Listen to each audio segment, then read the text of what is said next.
Bulls of Wall Street, home of the next bullish stock series, featuring CEO interviews and company presentations for your research. We are constantly analyzing the market and news with a thinking outside the box, deep dive analytical approach. Be sure to subscribe to the Bulls of Wall Street today and join the Bulls in the Discord community.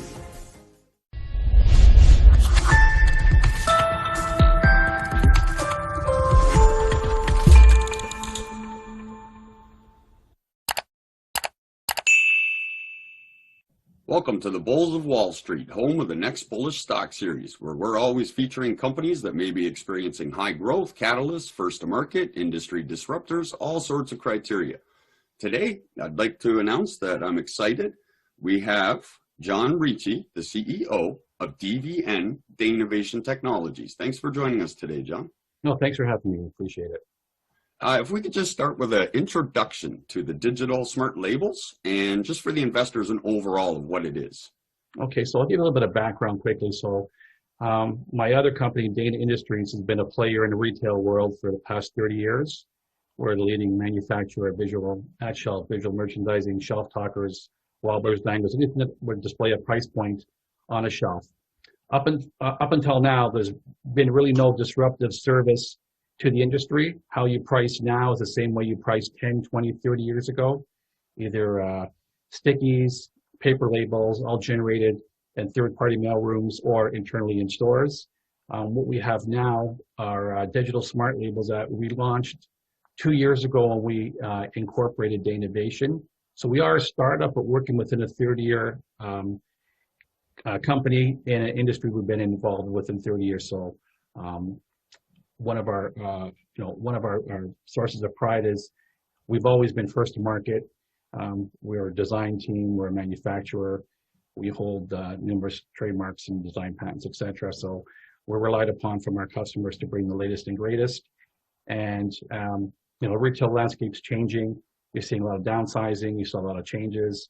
It's getting high tech. So we brought digital smart labels to the retail world. Originally, 2 years ago, it was automate pricing at the shelf, and it's kind of morphed into automating information at the shelf. So it's not only retailers that are seeing the benefits of our products, it's also healthcare facilities, distribution, warehousing, animal shelters, military bases. So it's a wide range of possibilities and what you can do with our product. Excellent. So that's really reaching out. I mean, that's the big retailers, the small retailers, just anything that requires a SKU for updating, basically. Exactly. So if you could go into detail as to what that would look like major retailer, they would need one of these smart labels per SKU, therefore creating revenue. And is it a monthly subscription, or how does that work for the investors? So yes, one per SKU. So you have 15,000 SKUs on your shelves in your stores. You have 15,000 digital smart labels. We make them in sizes ranging from 1.5 inches to 9.12, and everything in between: 1.5s, 2.1s, 2.9s, 4.2s, 5.3s, 5.8s, etc., etc. So one per SKU. What we do is we have a finance option where you would finance these over a 3, 4, 5-year period.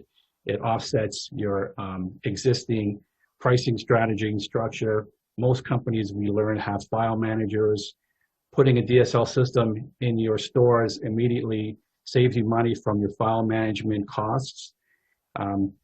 We then show what you can do with them. So stage one is you're saving money operationally. Stage two is now what is the DSL going to do for your company, where we start offering all kinds of goodies that we have embedded in our systems and our software, offering dynamic pricing, inventory control, price matching features, putting QR codes on these, putting product reviews, wine reviews, etc., etc. There's a really wide range there, especially with the stores going forward and these saving money there. So in offering this, do you install these signs as well, or is it left up to the retailer?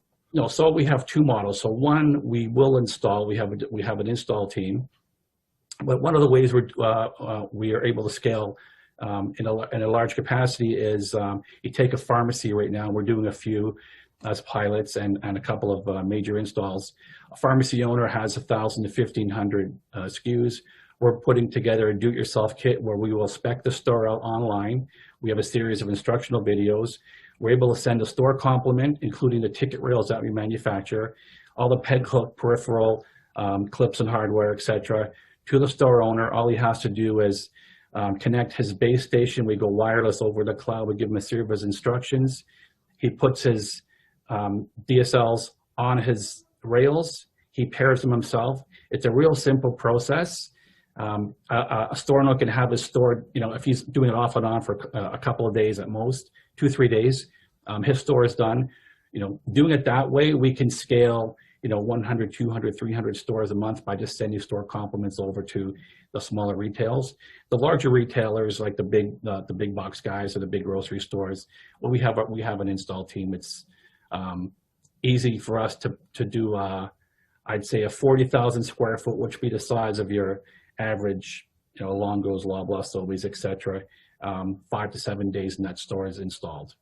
Wow, and the beauty of the install is, as we're installing it, it has no effect on the day-to-day operations of the store, because all it means is day one, 20% of your store is digitized and the other 80% isn't.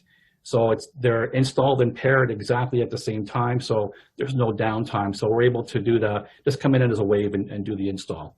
Wow, that's really mentioned earlier about how our model works. We have a SaaS model, so it's a recurring revenue model. We invoice monthly or yearly, depending on what the customer wants, and that monthly, yearly will include service, software, extended warranties, etc. And as we add features to our software, the cost will go up, and that's kind of where we're taking this, with a higher margin recognized with the software, and a pretty good baseline, 25 to 50 for hardware, and software you're looking around a 90. So it's a really good model moving forward. And we know in the future, as hardware costs come down, our software chargebacks to customers will increase as we offer more and more to the customer, as either he requests or as we develop and offer. Excellent. So that's really streamlined then, and vertical scalability there for sure as it goes. That's right. So that would be the digital smart systems. Now, a digital next generation 2.0, could you touch base on anything that we might be looking at possibly coming in the future to the system? Yeah, great. Thanks for that question. We have an exciting future.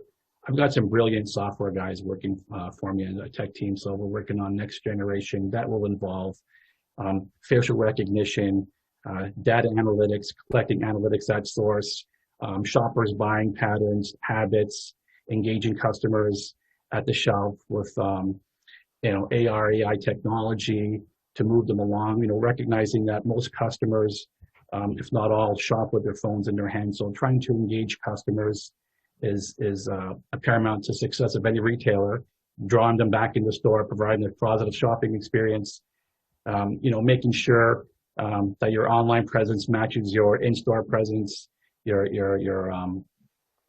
just anything to do with your customer standing in your store, showrooming, for example, or he'll be Googling, he'll be looking for alternate price points of that same product, and how to keep them engaged, and how to are they spending X amount of time at that shelf, movement of products, the time frame from look see to actually purchase in a basket, things like that, and all this information that we will be able to provide to the retailers.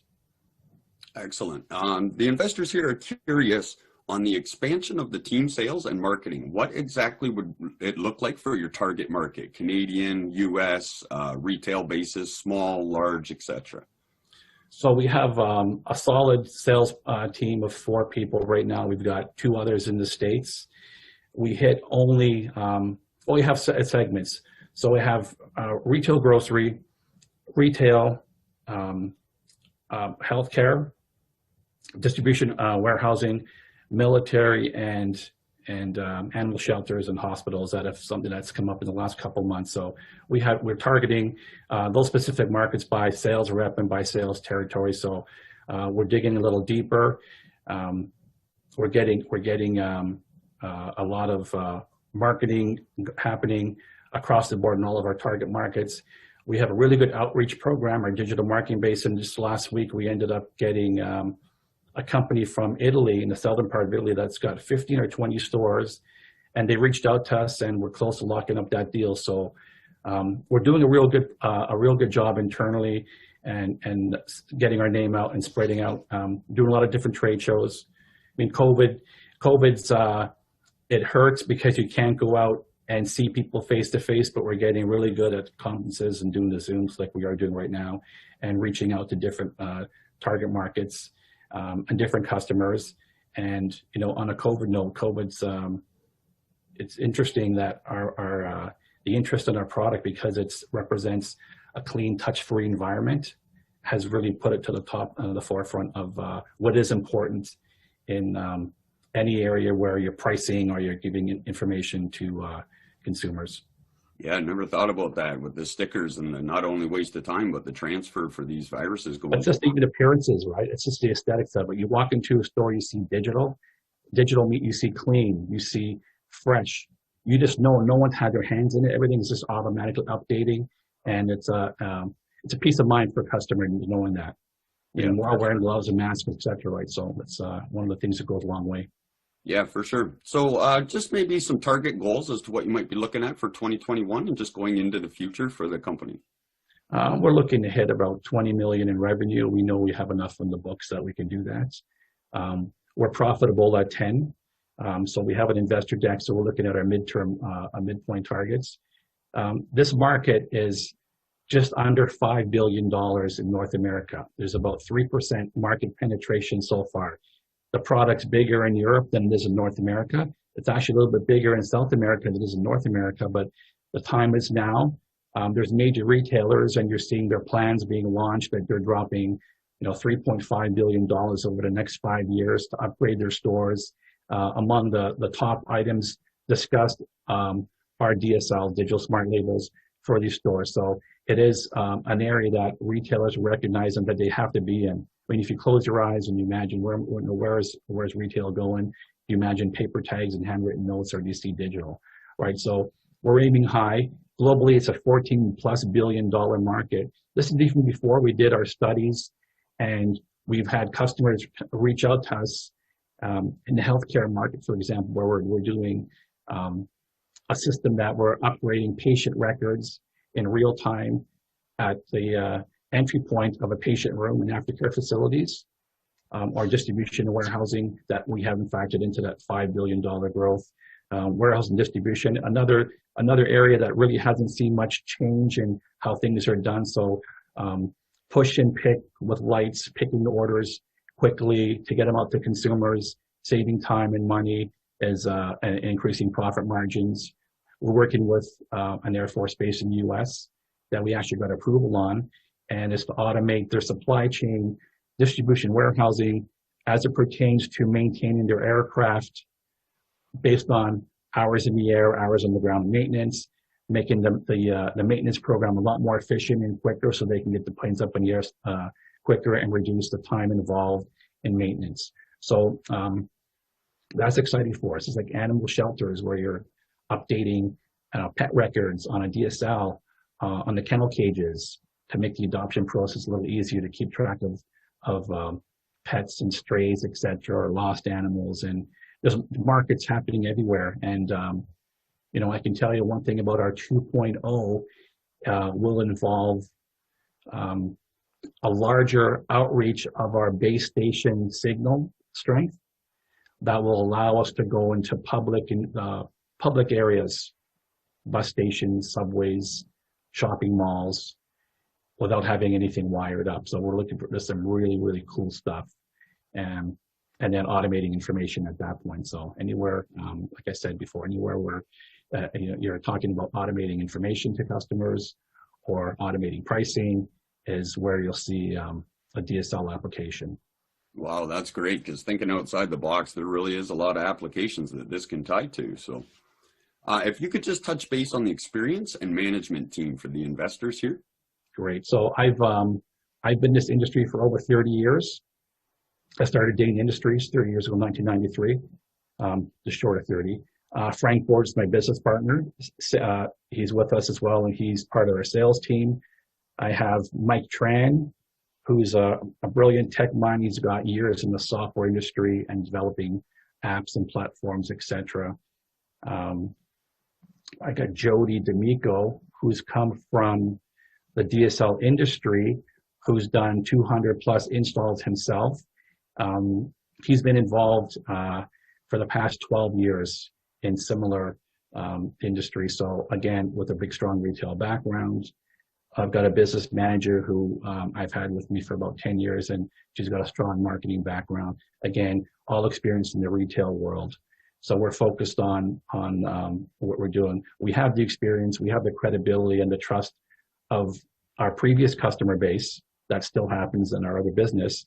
And it's because of those relationships we're able to leverage our business and move forward with a real strong team. And I have a new sales director that's got 15 plus years in the high-tech industry, in sales processes, B2B, key account management, managing sales team.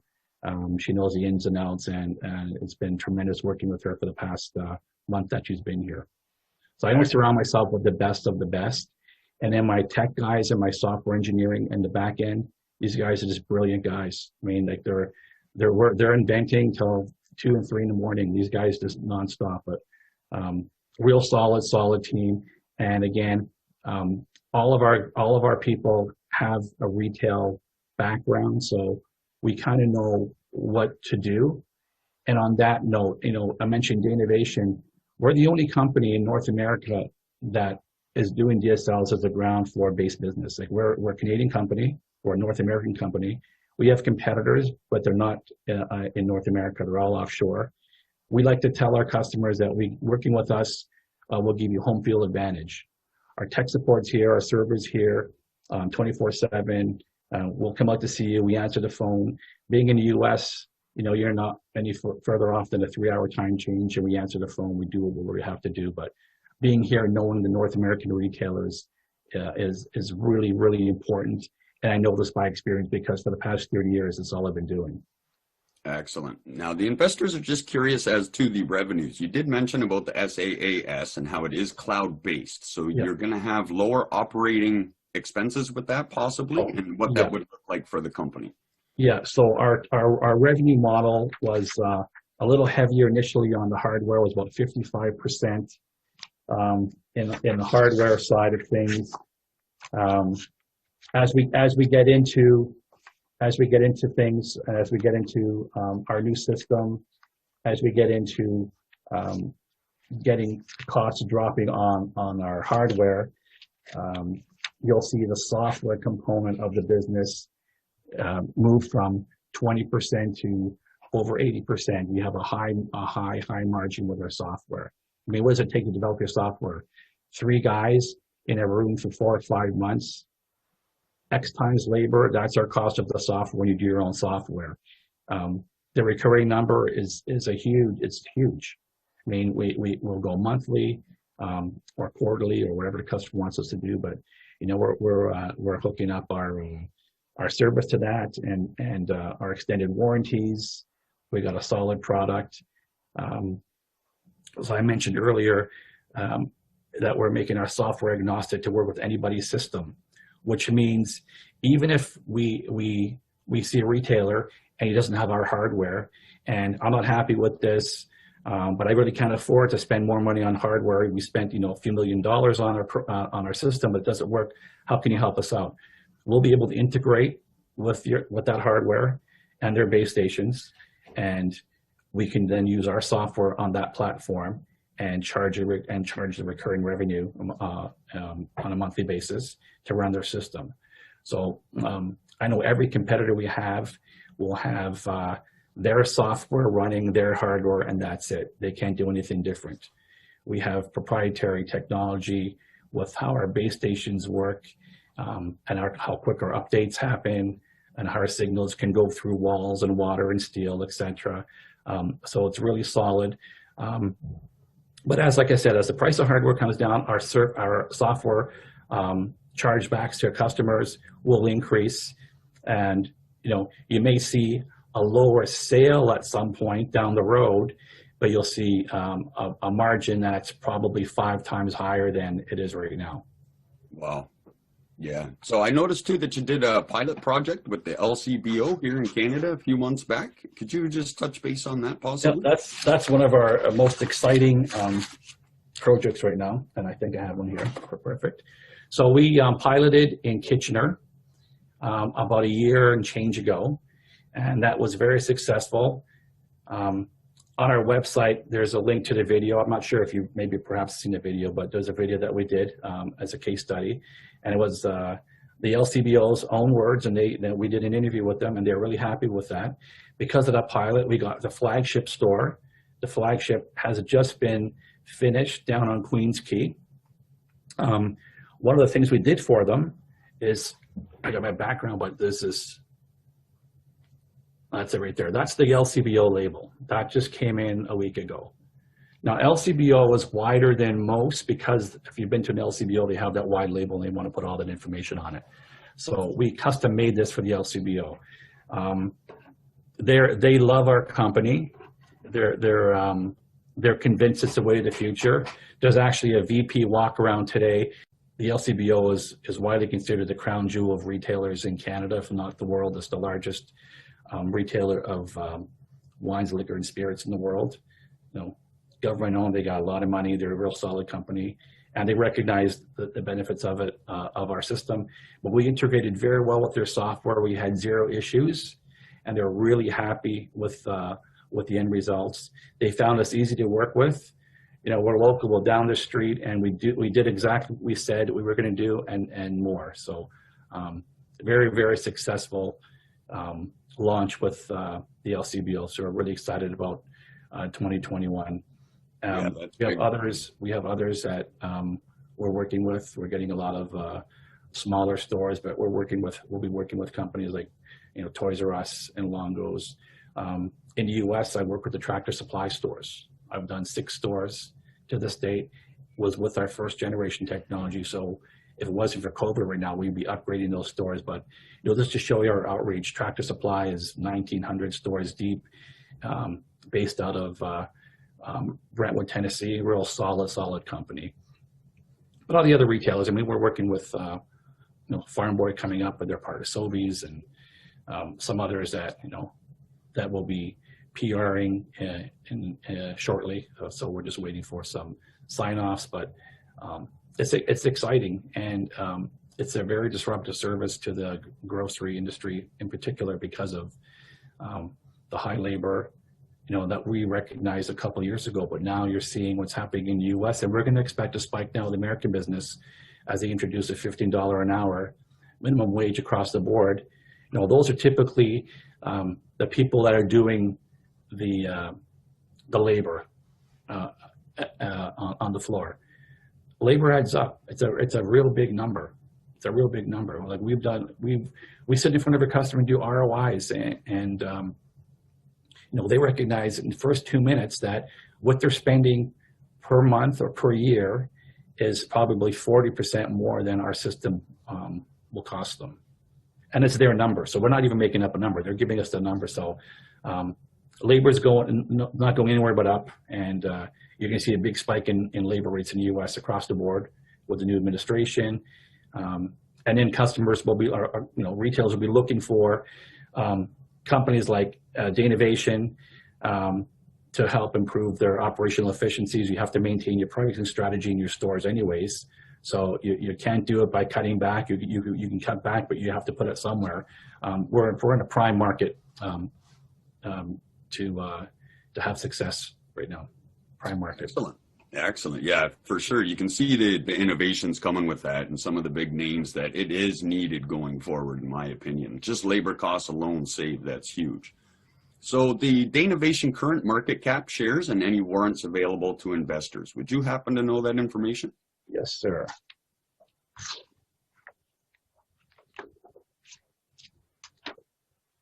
$102,183,387 shares. Warrants, 8,245,000,000. Broker warrants, 1.272 million. We have 4.6 million options outstanding. Frank and myself, we both own 20% of the company still. Excellent. And the investors just like to know if there's skin in the game from the company as well, right alongside. And then if investors want any more information on Danavation, where could they find it? Any social media plugs that you may have for them to check you out? Oh, we have our Danavation Instagram, we have our Facebook, we're on Twitter, but the best place would be danavation.com, our website, and kick in our investor relations page, and a lot of relevant information will be on there. Excellent. Well, I'd like to take the time to thank John for joining us today, as we're always featuring companies that are looking for high growth catalysts, first to market, industry disruptors, and we can see for our research that we have a situation here where they've met a couple of the criteria. So I'd like to thank you for joining us today, John. It's greatly appreciated. Great. Thank you very much. I appreciate the opportunity. Thank you. And for everybody, be sure to hit that subscribe button and like button so you don't miss the future CEO interviews. And until next time, take care. The Bulls of Wall Street, home of the next bullish stock series, featuring CEO interviews and company presentations for your research. We are constantly analyzing the market and news with a thinking outside the box, deep dive analytical approach. Be sure to subscribe to the Bulls of Wall Street today and join the Bulls in the Discord community.